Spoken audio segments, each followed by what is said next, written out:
Yes, hello guys, welcome back to my YouTube channel. Nakakaloka ang lola ninyo. So for today's video, nandito po tayo sa aming talipapa. And of course, as you can see, gabing-gabi na, diba? Naloka ako. So ngayong gabi, nagliligpit na kami ng aming mga paninda. Ganon, nakakaloka. So dito tayo sa isang side. Ito yung aking kapatid. And this is John Mark. Hi guys. Hi guys. Yes, yan yung aming mga paninda-paninda dito sa tabing highway. And also we have here barbecue. Ayan, sa mga gusto mag-barbecue dyan, masarap po ang aming barbecue. Of course, matatagpuan and located. O, diba? May English, may Tagalog. Our barbecue located here sa Purok Uno ng Mambalot. Kung galing kang Brooks Point, dito lampas lamang ng tulay ng Ipilan, matatagpuan nyo na ang aming barbecue. And also we have here eggs. O, diba? Meron tayong eggs dyan, meron tayong mga prutas. Prutas namin konti na lang ga. Sa gustong bumili ng rambutan, i-chat nyo lamang po ako and papadalhan ko kayo. Ganun kabilis ang ating serbisyo, diba? So meron din po tayong klase ng isang prutas dito. Ano bang tawag ito? Marang. Ito, marang guys. Sa mga gustong bumili ng marang, bumili na kayo. Murang halaga lamang, abot kaya ng ating bulsa. Ganon. Hindi tayo mauubusan ng kapirahan. Syempre, of course, para lahat makakalamon, diba? So ito guys, meron din tayong saging. Oh, yan. So ganito kaganda yung saging natin. Ang mura-mura nito. Bumili na kayo. Ano ba? Ano pang hinihintay ninyo? Dito lamang yan sa amin matatagpuan sa aming talipapa. Ganon. So dito tayo guys, meron kaming gasolina, konting gasolina, and also meron tayong konting uling. Meron din tayong suka. Ayan, sa mga mahilig sa suka, umorder lamang kayo sa amin. O, diba? Nagpa-promote tayo ng ating mga paninda. And meron din tayong patula. Patula ba to? Opo. Ay, opo pala guys. Meron tayong gulay na upo, and meron tayong guyabano, ganon. Meron tayong ubi-obe, ganon, kalabasa. Yan. So yan yung paninda natin dito. Ito naman si Aileen. Ma, kamusta ka na, ma? How's your day?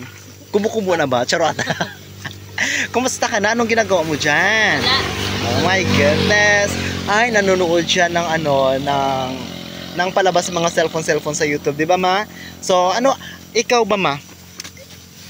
Ikaw ba, ma, kapag wala kang customer dito sa labas, ano yung karaniwang ginagawa mo? Nakaupo. Tapos siyempre nanonood sa cellphone para hindi maboring. Yes, para ba sa'yo, gaano ba kadelikado ang magtinda dito sa tabi ng National Highway? 50-50. 50-50? 50%. Okay. Kasi nga daming sasakyan, hindi mo sure kung ligtas ka o hindi. Kasi nga, sa tabi ka ng highway. Ano na lang yung panalangin mo sa Allah, sa ating Panginoon? Siyempre, sana walang disgrasya na dito sa harap, tapos malayo sa disgrasya. At saka, wala sanang sasakyan na magmangga sa tindahan. Correct. Kasi kadalasan kasi nga kurkada ito guys. Ikaw ba, ma, sa pagsisikap mo na yan, sa pagsisikap natin na to, ano ba yung pinaka goal mo para sa buhay natin? Sana maganda pala rin buhay natin, tapos mapatapos pa natin yung mga anak natin. Gusto ko rin na yung syempre yun na nga, maganda yung buhay namin, mas higit pa sa buhay namin ngayon. Gusto ko nang ganun kasi para kahit pa paano hindi na kami apingin ng mga tao tulad ng syempre karamihan alam mo ng mga tao ngayon kadalasan hindi mo sila kilala pero nasa loob ang pulo. Kasi dati guys yung walang-wala kami, hirap kami, inaapak-apakan lang kami, maraming manglalait, tapos hindi mo alam pala pinagtatawanan ka na habang nakatalikod. Siyempre, kahit ganun pa man, salamat din kasi nga, siyempre, naabot namin yung ganitong buhay at saka hindi na rin kami masyadong inaapi-api ng tao. Correct! Yes. Actually, di ba, ma, ganun sa mga karanasan natin, actually, parehas tayo ng pangarap sa buhay na makaahon tayo na kahit pa paano hindi na tayo magutuman, di ba? And yung mga anak natin makapag-aral ng maayos, matupad nila yung mga pangarap nila, di ba?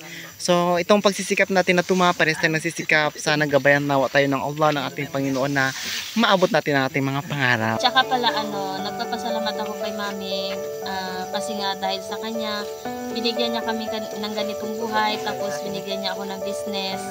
kahit pa paano, thank you talaga mami kasi dahil sa tulong mo, malaking tulong po talaga para sa amin ito.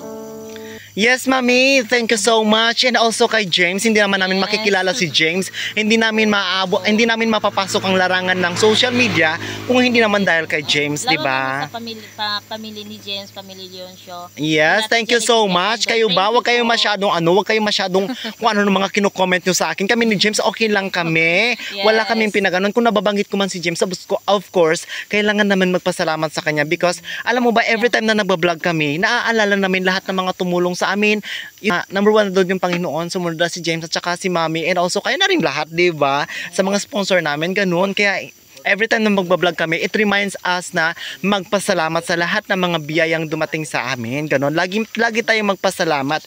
Kasi itong pagbablogin namin, guys, hindi kami makakapag-vlog kung wala yung mga tao na nasa likod namin. Kagaya ninyo, kagaya ni James, kagaya ni Mami, ganon. Of course, especially ang ating Panginoon. So, napakasaya namin guys kasi nga ganito na yung naabot namin sa buhay. Kahit paano kumikita na kami ng kaunti. Di ba, Ma? Yes, sa konti, malaking ano na rin yun. Malaking pakinabang na rin yun. Sa tingin mo, saan ba dapat magsisimula ang malaki?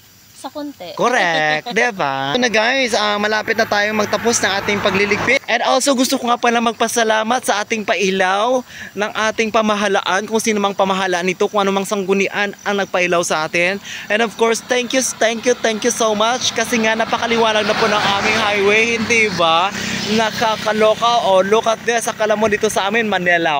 Diba? Ingitera kayo. Maraming ilaw dito sa aming daanan. So hindi nyo na ako marirape. Diba? Mag-iingat kayo kapag ako na-rape nyo. Charot lang guys. Ganito nakaliwanag ang aming daan. So hindi ka na nangangailangan ng headlight ng iyong motor. Maliban na lang kapag papasok ka na, of course, nangangailangan ka na ng headlight. Ganun. So ang ganda na talaga. So dito sa amin ngayon, natatakpan lang kasi to siya ng bamboo. Kaya medyo madilim dito sa amin. Pero malinaw talaga. What I mean is malakas ang ilaw, kaya satisfied naman ang lahat. Oh my goodness, nakakaloka. Sa pauwi na kami guys, together with my children. Together with my son and my wife sa likod ko lang. Ayan, masayang-masaya po kami pauwi because mayroon ng ilaw dito sa aming highway. So, nandito na tayo sa bahay, Ma! Congratulations! Parang ako lang yung tuwang-tuwa. Kumusta, Ma? Super pagod, Ma? Pagod. Ano yung pinakamasakit sa katawan mo ngayon? Tagiliran ko. Tagiliran. Ano yan siya sa kakaupo yan, Ma? So, ang kailangan mo lang ay magpahinga. Ipahinga na natin ngayong gabi and para bukas ready na naman tayo. Masaya ka ba na tapos na ang trabaho mo doon sa highway ngayon? Masaya. Masaya. My goodness, parang ano talaga, parang lutang na lutang or yung nakakapagod din kahit nakaupo ka lang, di ba, Ma? Ganon. So, sa pag-uwi namin guys, dinala namin itong tinapay. Yan, kasi pag iniiwan namin yung tinapay doon sa sa tindahan, kinakain ng pusa, kaya malaki nalulugi sa amin. So dinadala namin siguro naaamoy nila, di ba, Ma? Well, muli guys, maraming salamat sa inyong panonood sa aming YouTube channel and sa hindi ninyo pag-skip ng ads. Yes, kung bago pa lang po kayo sa aming YouTube channel, don't forget to Subscribe. yes, subscribe na kayo. Bye-bye!